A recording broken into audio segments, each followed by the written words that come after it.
পবিত্রতা রক্ষা করতে হবে রমজানের পবিত্রতা রক্ষা করতে হবে রমজানের পবিত্রতা জামাত ইসলাম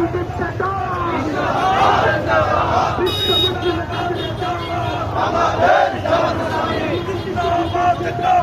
বাংলাদেশ জামাত ইসলামী